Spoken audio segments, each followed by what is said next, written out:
Shalom semuanya, gimana kabar semua?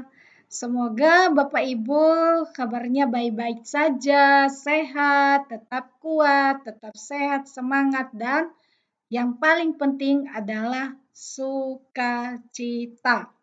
Nah, Bapak Ibu, pada pertemuan kali ini kita akan berbicara dengan dua tema sekaligus, ya, sekalipun hanya dalam satu pertemuan. Nah, sebelum kita masuk dalam tema ini, mari kita buka dulu dengan doa. Kita doa bersama-sama dalam nama Bapa dan Putra dan Roh Kudus. Amin. Bapa di dalam surga, kami mengucapkan syukur kepadamu atas perlindunganmu dan kasih sayangmu kepada kami dan seluruh keluarga kami.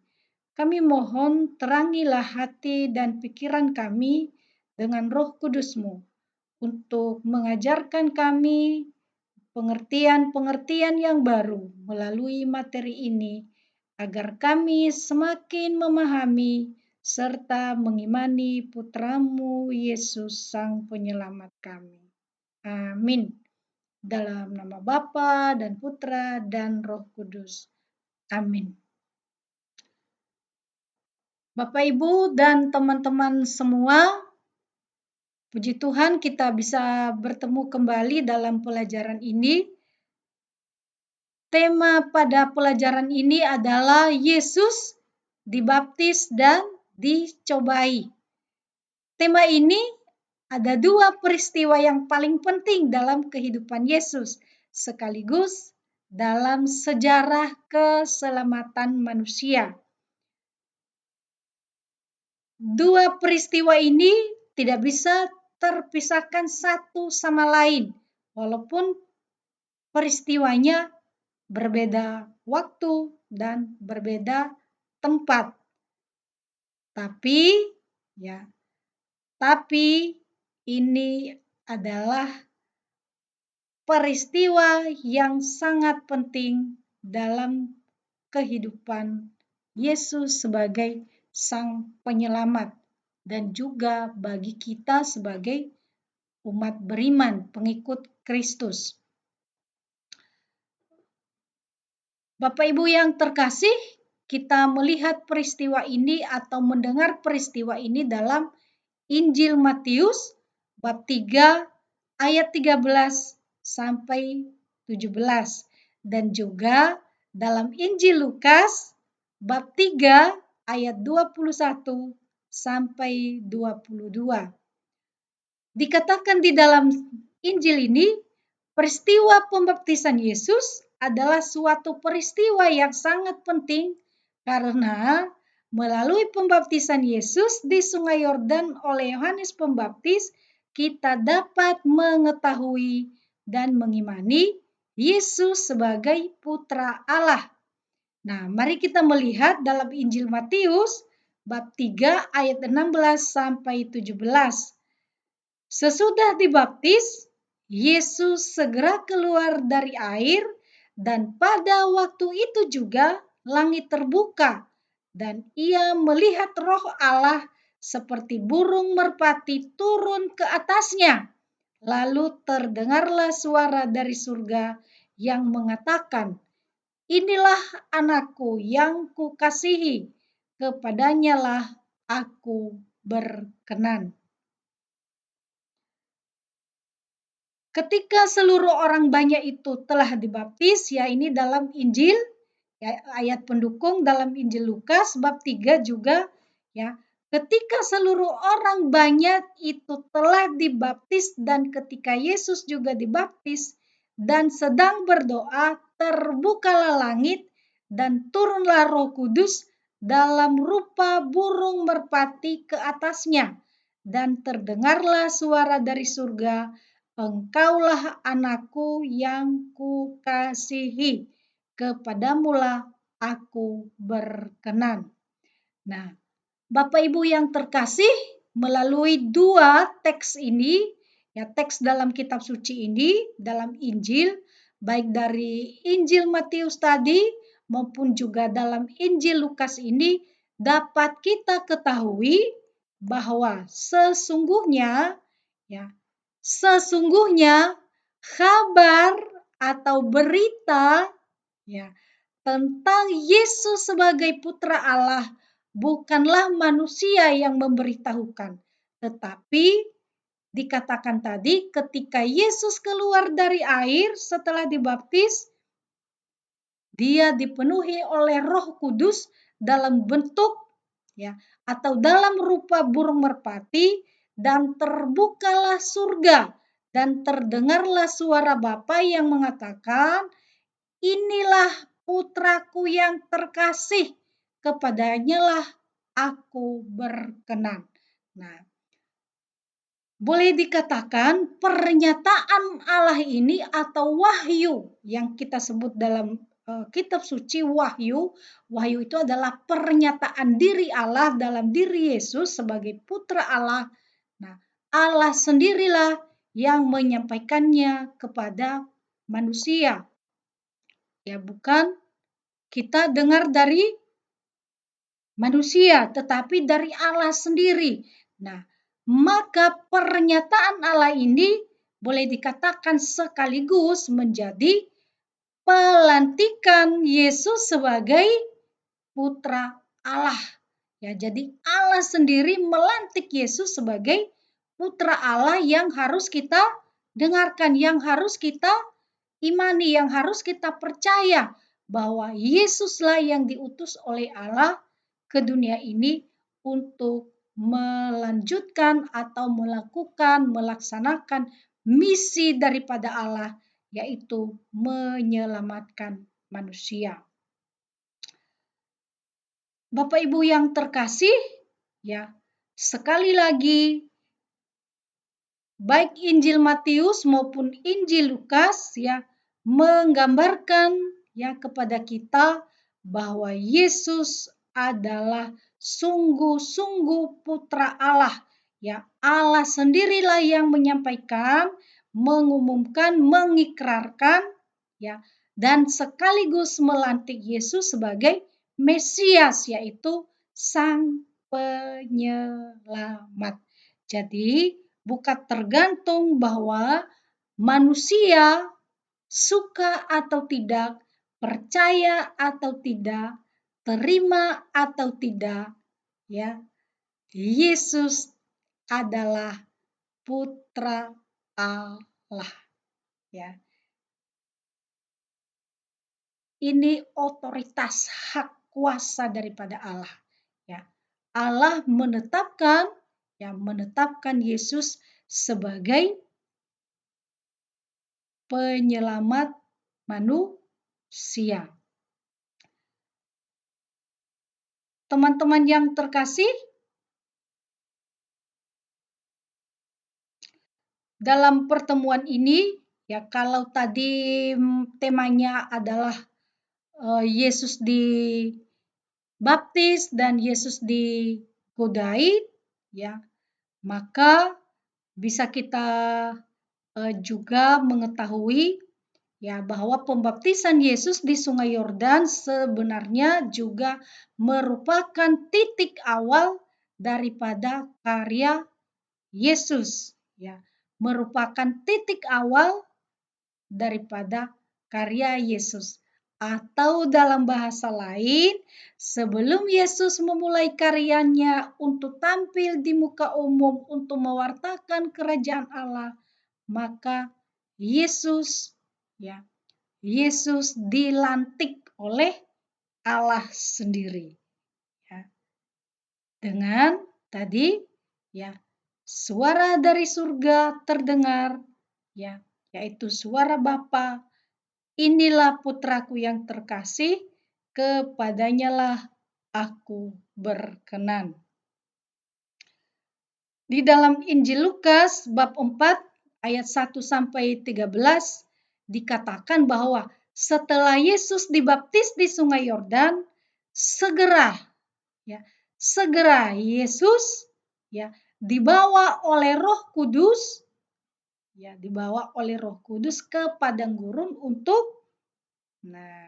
untuk berdoa dan berpuasa selama 40 hari dan 40 malam. Ya, bisa kita bayangkan dalam 40 hari 40 malam Yesus tidak makan dan tidak minum. Ya, Yesus berdoa kepada Bapa, boleh dikatakan dalam 40 hari. Yesus berdoa dan berpuasa. Yang Yesus lakukan di sana adalah berdialog, ya, berdialog, berbicara dengan Allah Bapa, ya. Menurut tafsiran kitab suci bahwa sebelum Yesus memulai karyanya untuk mewartakan kerajaan Allah, yang melakukan misi penyelamatan manusia, maka Yesus terlebih dahulu berdoa dan berpuasa 40 hari 40 malam untuk berdialog, untuk menimba kekuatan, untuk berkomunikasi secara dekat, secara erat, secara mesra, ya, secara akrab dengan Allah Bapa di surga, ya, berkaitan dengan nanti tugas perutusan Yesus. Nah, jadi ini juga merupakan contoh teladan kepada kita, ya Bapak Ibu, bahwa apapun yang kita lakukan, jangan kita lakukan dengan kekuatan kita sendiri. Kalau Yesus sendiri sebagai putra Allah, ya, membutuhkan waktu-waktu yang tertentu, ya, untuk menjalin hubungan, menjalin komunikasi dengan Allah Bapa, untuk menimba inspirasi, menimba kekuatan dari Allah Bapa sendiri. Apalagi kita sebagai manusia, ya, kalau kita melakukan sesuatu, ya, marilah kita meneladani Yesus untuk terlebih dahulu, ya, berdoa. Ya. Selanjutnya dikatakan juga mulai, ya, di dalam Injil Lukas bab 4 tadi dikatakan, ya, sejak Yesus, ya, dibaptis dan sejak Yesus berpuasa berdoa 40 hari 40 malam, sejak saat itulah iblis selalu mengincar dan mengintip gerak-gerik Yesus untuk mencari celah, ya, mencari celah untuk, ya, menggagalkan rencana penyelamatan, ya. Jadi teman-teman, ya, kalau Yesus sendiri juga digodain, ya, di dalam melakukan misinya, melakukan karyanya untuk menegakkan kerajaan Allah, untuk menyelamatkan manusia di dunia ini, ya, jangan heran kalau kita pun juga manusia sering mengalami tantangan, sering mengalami kendala kalau kita mau berniat baik, berniat melakukan kebaikan-kebaikan. Tetapi sekali lagi, ya, godaan tidak akan memberikan pengaruh apapun dalam kehidupan kita kalau kita benar-benar, ya, benar-benar mawas diri, tidak memberikan kesempatan, ya, seperti Yesus tadi digodain, ya, ada 3 tadi kalau saya tidak salah ada 3 tawaran, ya, yang diberikan oleh si jahat, ya, kepada Yesus, ya, ditawarkan, ya. Jadi mulai saat Yesus selesai berdoa dan berpuasa, ya, tampillah si jahat, ya, yang disebut iblis untuk menggoda Yesus, ya, memberikan tawaran-tawaran, ya. Iblis tahu bahwa Yesus sebagai manusia setelah 40 hari 40 malam berdoa dan berpuasa, tidak makan dan tidak minum, pasti merasakan apa yang juga dirasakan dan dialami manusia pada umumnya. Ya, seperti merasa lapar, merasa haus, ya, merasa lelah, ya. Maka iblis mencoba, ya, masuk untuk suasana ini mencari celah. Kalau ya dia bisa tuh memberikan ya tawaran-tawaran itu kepada Yesus. Nah, mari kita lihat tawaran apa saja, godaan apa saja yang diberikan atau dicoba oleh si jahat untuk menggagalkan rencana misi keselamatan yang telah direncanakan Allah melalui Tuhan Yesus. Pertama adalah jika engkau anak Allah, suruhlah batu ini menjadi roti. Ya ini ya godaan ya Bapak Ibu ya. Makanan, kalau kita lapar kan biasanya apapun ya yang ditawarkan kepada kita, biasanya kadang-kadang kita tidak berpikir panjang ya. Kalau nanti sudah kenyang, barulah kita tahu, oh sebenarnya tadi begini ya. Nah, jadi si iblis pun mencoba mencari celah itu. Tetapi dengan tegas Yesus jawab, jika engkau tetapi Yesus jawab, manusia hidup bukan dari roti saja, melainkan juga dari setiap firman Allah. Ya. Jadi Yesus katakan di sini bukan dari roti saja. Ya. Jadi dia mencoba menawarkan ini loh batu, ya, jadikan dong menjadi roti. Ya. Nah, tawaran yang kedua adalah segala kuasa dan kemuliaan dunia akan kuberikan kepadamu jika engkau menyembah aku. Ya, jadi roh ya membawa Yesus di tempat yang tinggi dan si iblis yang pura-pura sombong ya memang dia roh yang sombong ya. Nah, dia mencoba perlihatkan, padahal itu sebenarnya kan bukan miliknya dia dong, ya kan? Dunia ini, segala kemegahan dunia ini adalah milik Allah. Tapi dia berpura-pura menjadi pemilik. Ya, dia mengatakan, kalau engkau menyembah aku, ya aku akan berikan nanti itu kepadamu. Padahal itu dunia ini adalah miliknya siapa. Ya, ini sebenarnya menggambarkan bahwa segala kenikmatan ya, kenikmatan yang menggiurkan ya, yang sebenarnya bisa menjatuhkan manusia. Nah, itu yang disebut dengan kenikmatan dunia. Itulah yang ditawarkan oleh si iblis kepada Yesus ya. Tetapi Yesus katakan ya yang disembah hanya Allah ya.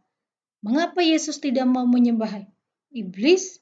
Ya, karena Yesus tahu benar bahwa segala yang ada di dunia ini sesungguhnya adalah milik Allah, milik Yesus sebagai putra Allah. Jadi tidak ada yang bisa menawarkan sebenarnya ya. Ya. Si iblis tidak punya apa-apa sebenarnya, dia tidak punya kuasa apa-apa. Ya, kalau tidak diberi izin oleh Allah. Nah, baik, kita lanjutkan. Yesus di atas ya hubungan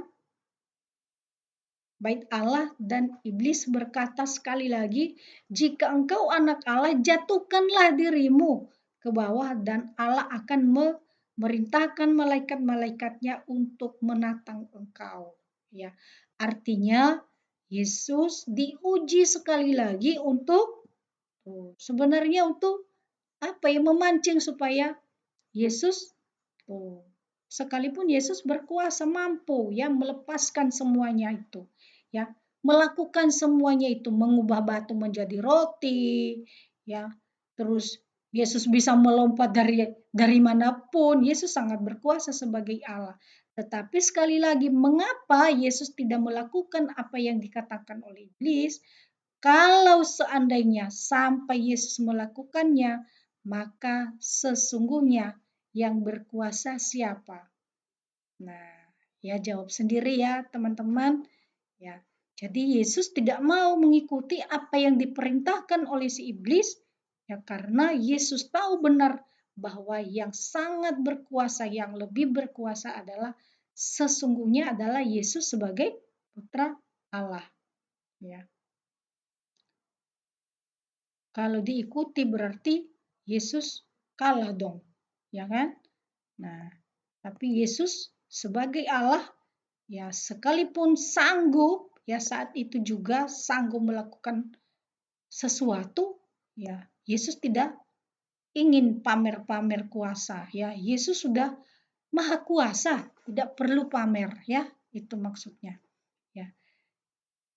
Jadi teman-teman sekali lagi sejak Yesus ya sejak saat itulah ya sejak dibaptis, sejak Yesus berpuasa, iblis terus mengincar dan mengintip gerak-gerik Yesus sekali lagi untuk mencari kesempatan melancarkan rencananya, berusaha menggagalkan rencana Allah untuk misi penyelamatan manusia melalui pewartaan maupun karya-karya Yesus. Namun satu hal yang harus kita ketahui dan imani bahwa Yesus tidak pernah bertindak sendiri, ya. Sering sekali dalam Injil Yesus katakan, "Aku datang bukan melakukan kehendakku sendiri, ya, melainkan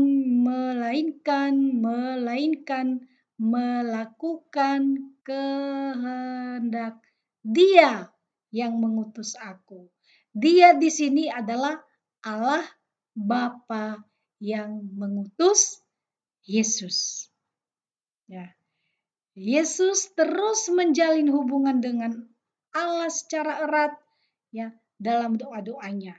Seperti kita ketahui bahwa Yesus selalu mengambil waktu berdoa kepada Bapa sekalipun Yesus sibuk mewartakan kerajaan Allah baik dalam pengajaran-pengajarannya maupun dalam tindakan-tindakan yang dilakukannya.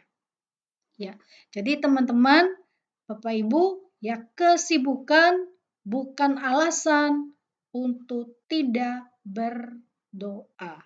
Itu yang mau disampaikan kepada kita melalui pengajaran ini.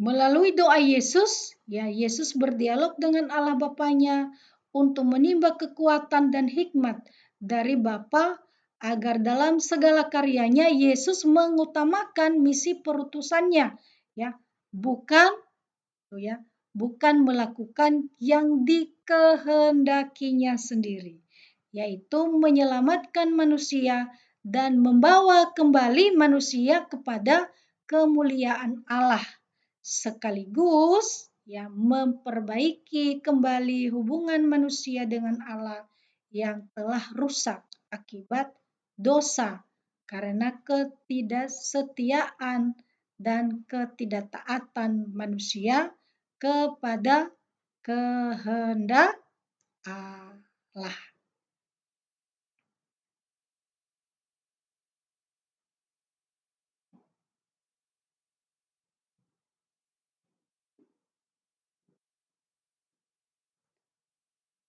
Oleh karena ketaatannya inilah Yesus sukses, ya. Jadi boleh dikatakan karena Yesus taat sampai mati di atas kayu salib, ya. Yesus sekali lagi sukses membawa manusia ya kembali kepada Allah. Sebagai putra Allah, Yesus selalu dipenuhi dengan Roh Kudus, sehingga dalam segala firman dan karyanya ada urapan, ada kuasa, ya, yaitu kuasa Allah.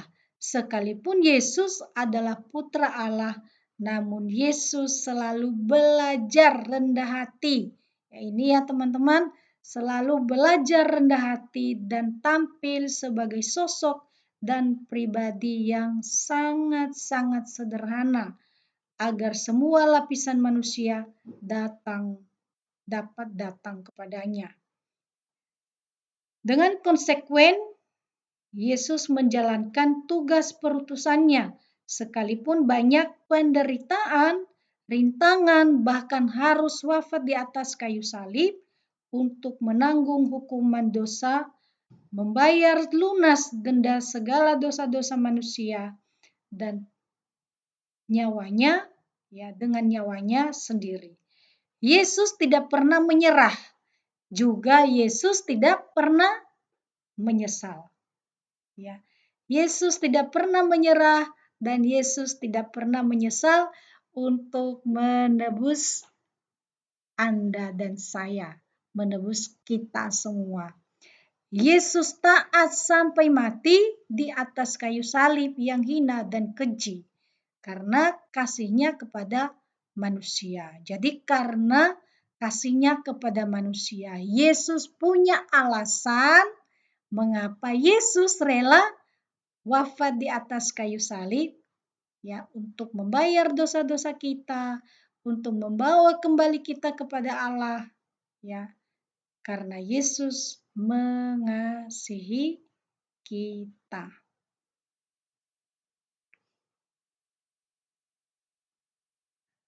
Oleh karena ketaatannya inilah Yesus kembali lagi saya katakan Yesus sukses menyelesaikan karyanya, menyelamatkan manusia sekaligus membawa kembali manusia dalam hubungan yang erat dengan Bapa. Untuk menerima kembali status kita sebagai putra dan putri Allah yang mulia sejak manusia dijadikan.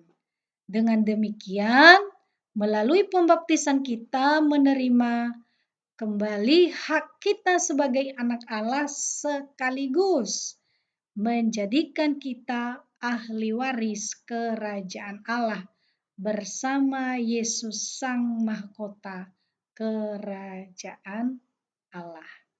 Ya, jadi Bapak Ibu yang terkasih, teman-teman semua, karena Yesus ya belajar taat, nah berkat ketaatan Yesuslah kita dibawa kembali pada status kita yang semula, yaitu sebagai putra putri Allah. Ya, melalui pembaptisan, ya nanti teman-teman, ya Bapak Ibu yang terkasih, kita dijadikan menjadi anak Allah. Ya, dikembalikan status kita menjadi anak Allah. Sekaligus kita diberi hak menjadi ahli waris kerajaan surga.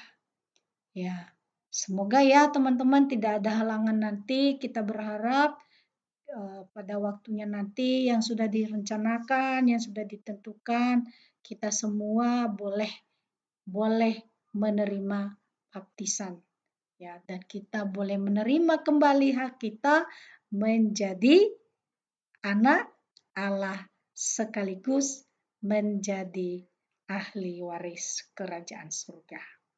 Nah, Bapak Ibu yang terkasih, sampai di sini pertemuan pada hari ini. Saya yakin nanti boleh teman-teman kembangkan lagi, renungkan lagi dengan teks-teks kitab suci tadi sudah saya tulis di situ. Ya, coba dibaca kembali, direnungkan kembali supaya teman-teman bisa merasakan, ya, merasakan rahmat Allah, ya, rahmat sebagai putra-putri Allah yang sudah ditebus dan dibayar lunas oleh Yesus sendiri. Baik Bapak Ibu, mari kita tutup pertemuan pada saat ini dengan doa penutup kita bersama-sama dalam nama Bapa dan Putra dan Roh Kudus. Amin. Tuhan Yesus, terima kasih atas pengorbanan-Mu untuk menebus dosa-dosa kami. Terima kasih juga atas kasih-Mu yang begitu besar untuk kami. Tambah-tambahkanlah iman kami kepadamu agar kami semakin merasakan penyertaan dalam setiap langkah hidup kami sehari-hari, sehingga kami kuat dalam menghadapi segala tantangan dan tetap mengandalkan Engkau dalam segala-galanya sebagai Tuhan dan Juru Selamat kami, kini dan selama-lamanya. Amin. Dalam nama Bapa dan Putra dan Roh Kudus. Amin. Baik Bapak Ibu, terima kasih. Sampai jumpa kembali. Tuhan memberkati.